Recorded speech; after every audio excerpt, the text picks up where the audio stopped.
বন্ধুরা, আমি আজকে আপনাদেরকে দারুণ টেস্টি একটা নিরামিষ রেসিপি শেয়ার করব। বাদাম বাটা লাউ।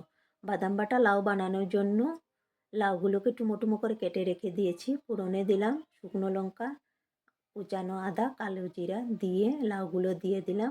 লাউগুলো দিয়ে খালি কড়াইতে কিছুক্ষণ ভেজে নিলাম। তারপর দিয়ে দিলাম আদা কাঁচা লঙ্কা বাটা। আদা কাঁচা লঙ্কা বাটা দিয়ে একটু সময় নাড়াচাড়া করে ঢেকে রেখে দিয়ে দেবো একটু সময়।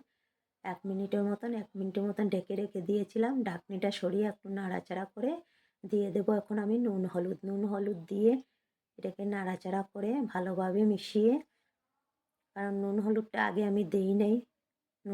হলুদটা আগে দিলে জল ছেড়ে দিত লাউ। জল ছেড়ে দিলে আদা কাঁচা লঙ্কার গন্ধটা যেত না।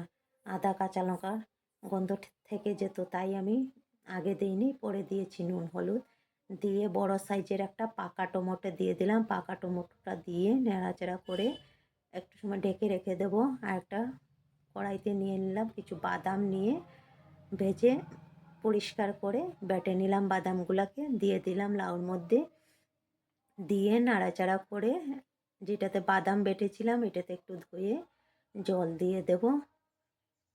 জলটা একটু দিলাম, না হলে লাউগুলো সিদ্ধ হবে না। এটা টুমো টুমো করে কেটেছিলাম লাউগুলো, টুমো টুমো করে না কাটলে ভালো হবে না, তাই জল দিয়ে ঢেকে রেখে দিয়েছিলাম 10 মিনিটের মতন। ঢাকনিটা সরিয়ে নাড়াচাড়া করে দিয়ে দিলাম একটু চিনি দিয়ে একটু নাড়াচাড়া করে ফুটিয়ে নেব। বন্ধুরা, এই রেসিপিটা ভীষণ টেস্টি হয়, আপনারা বানিয়ে খেয়ে দেখবেন। কেমন হয়েছে বন্ধুরা বলবেন।